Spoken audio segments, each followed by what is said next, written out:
Et voilà, on est en direct sur le groupe Existence en réserve avec Karine qui vient de finir le programme décor. Bonjour Karine, comment vas-tu en ce beau samedi matin? Ah bah ça va bien. Ça va bien. Bonjour tout le monde. Ça va bien, super. Je me mets sur le téléphone pour que je puisse voir les commentaires. Je laisse les gens se connecter, dire hashtag direct pour ceux qui sont en direct et hashtag replay pour ceux qui verront cette vidéo en replay. Vous pouvez également poser vos questions à Karine, que je ne manquerai pas de lui faire passer en direct si vous avez des questions. Donc, le titre de ce direct, c'est Plus forte, plus libre, plus moi. Karine va vous expliquer son parcours à travers, en fait, le coaching pour que vous compreniez bien en quoi consiste le coaching. C'est important d'avoir des avis de gens qui ont fait cela pour la bonne et simple raison que vous ferez bien la différence entre ce que c'est qu'une psychothérapie et ce que c'est que le coaching. Hein, c'est différent quand même, Karine. Ça n'a rien à voir. Ça se coupe pas mal.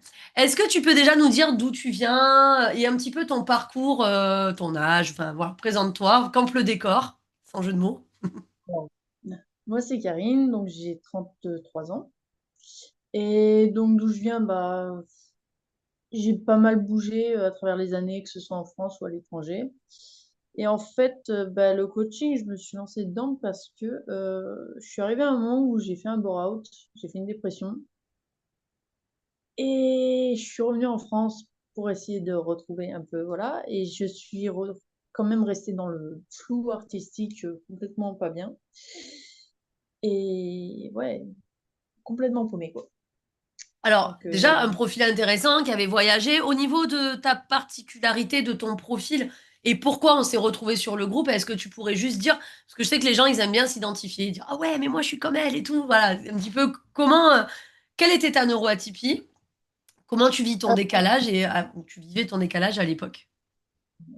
bah à l'époque, je pensais être TDAH en fait. Donc, je suis allée voir une neuropsy et en fait, il s'avère que je suis HPI. Félicitations. Ouais, mais du coup, ça expliquait pas mal de choses. Mais du coup, je me suis dit, ben, j'en fais quoi de ça? Parce que je suis toujours aussi paumée, je suis toujours aussi larguée. J'ai des compétences, visiblement. Mon cerveau fonctionne très bien, peut-être même trop. Et qu'est-ce que j'en fais? Je sais pas, je suis paumée, j'y arrive pas. Il y a trop d'infos. Voilà. Et du coup, on en a parlé et je me suis lancée. T'es lancé effectivement. Alors oui, il y avait trop d'infos. Oui, ça peut être un diagnostic différentiel, le TDAH et le HPI. Le TDAH est un diagnostic, le HPI est une évaluation, hein, c'est pas une maladie, c'est un mode de fonctionnement. Mais effectivement, maintenant, de plus en plus de neuropsy font les deux combinés. Moi, à l'époque, mais j'ai 43 ans, donc à 29 ans, ils avaient fait que le HPI. On s'est rendu compte que j'avais un TDAH là, à 42 ans, parce que j'ai commencé à le décompenser en périménopause. Non, c'est en périménopause, en fait, j'ai les hormones. Mais voilà, donc là, en fait, du coup, est-ce que avant le coaching, tu avais essayé d'autres choses, d'autres formats, ou tu as commencé ça direct, et dans tous les cas, expliquer pourquoi? Alors, non, quand j'étais en dépression, j'avais déjà pas mal commencé le développement personnel, j'avais déjà vu certaines choses et bah, c'est justement ça qui m'a un peu aiguillée vers le TDAH et les problèmes d'anxiété. Et là, comme j'ai vu que bah, même malgré ça, ça allait pas mieux, je me suis dirigée vers la neuropsy, qui elle m'a fait que le, le test. Elle m'a pas fait le test TDAH pour le coup.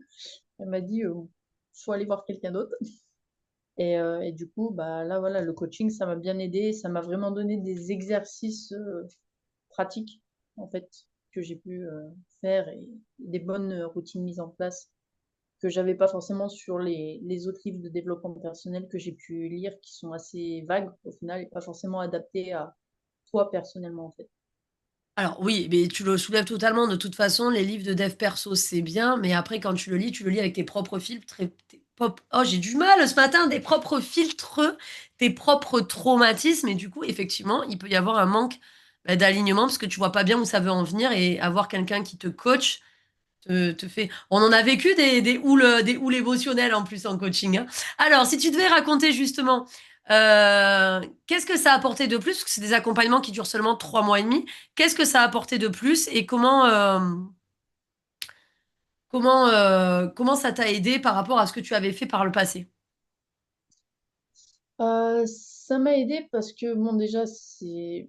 à mes yeux, plus ciblé parce que bah, il y a les entretiens, tout ça, on peut vraiment poser la question sur le problème en question. Euh, après, en fait, il y a plein de choses que je ne savais pas au niveau de, bah, déjà de ma communication, mais aussi de mes émotions, en fait. Analyser la source du problème, c'est une chose, mais arriver à la gérer au quotidien, c'en est une autre, en fait. Et ça m'a beaucoup aidé là-dessus. Des bons exercices pour bien arriver à gérer au mieux ça, quoi. Parce que là, déjà, rien que ce que je suis en train de faire en temps normal, bon, bah, ce serait Ah pas bah une bonne c'était hors de expérience. question, je ne l'aurais même pas proposé au début. Pour le coup, elle est HPI, mais elle est également introvertie, avec une submersion émotionnelle quand il s'agissait de parler en public. Et là, mais là, on est en train de vivre un moment d'anthologie, les amis. Elle est au taquet, là, Karine. Euh, Qu'est-ce que tu pourrais conseiller justement aux gens qui sont comme toi, qui osaient pas, qui arrivent à se... Parce qu'à l'époque, et je dis à l'époque, mais c'était il y a que 3 mois et demi, hein, il y a 4 mois, allez, 4 mois, mais il y avait quand même une submersion, dès qu'on parlait, il y avait des trémolos dans la voix, il y avait une submersion émotionnelle. Là, on a quand même quelqu'un qui a beaucoup plus d'aplomb. Bah Qu'est-ce oui. que tu pourrais conseiller aux gens qui ont ce genre de comportement et de profil, justement? Euh, Respirer. Ouais, C'est respirer.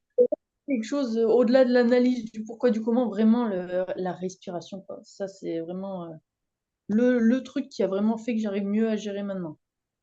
Euh, et puis, ouais, franchement, bah, le programme, quoi. De manière générale, pouvoir voir la base du problème, tous les différents exercices au fur et à mesure. Alors après, il y en a beaucoup, donc c'est beaucoup à assimiler, mais on voit l'évolution petit à petit et à la fin, on se dit, ah ouais, en fait, ouais, ouais, ça paraît pas, mais ouais, il y a quand même un avant et un après, quoi, clairement. Ah ben oui, alors il y en a beaucoup, mais avec ton cerveau, ça va, ça le fait en fait, parce que à la base, moi je l'avais fait pour les neuroatypiques, notamment les HPI. Effectivement, les hypersensibles s'y retrouvent très bien aussi dans cet accompagnement, les TDAH, etc. Parce que, comme tu l'as dit, tu étais en bore-out, en Ouais. fait, tu t'emmerdais. Là, au moins, on a nourri ton cerveau. Ah bah là, oui. On a nourri ton cerveau.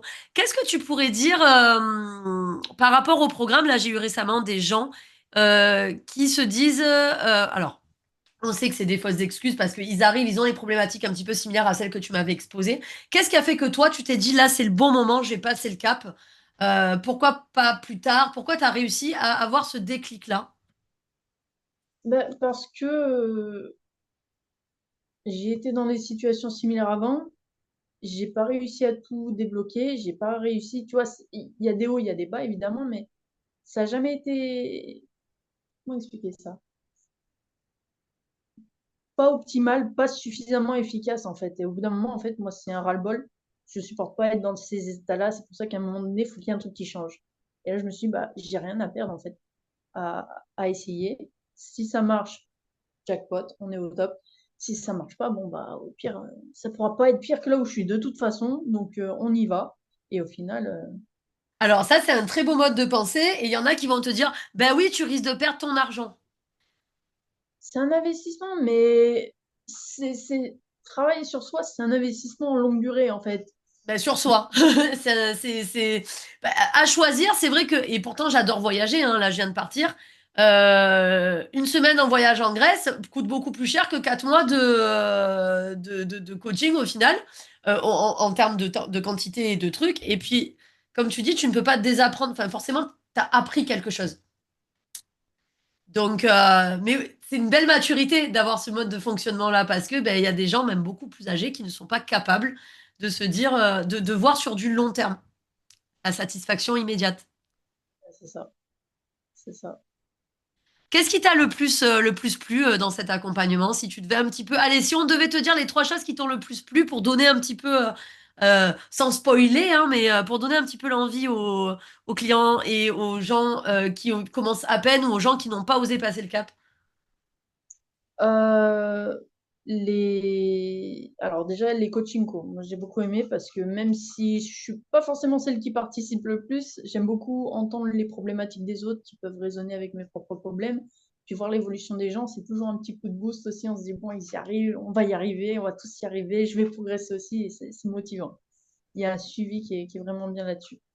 La deuxième chose, c'est, alors ça fait mal quand on appuie sur les points où il faut travailler, mais mais une fois qu'on a travaillé dessus, ça libère, ça fait un bien fou, quoi.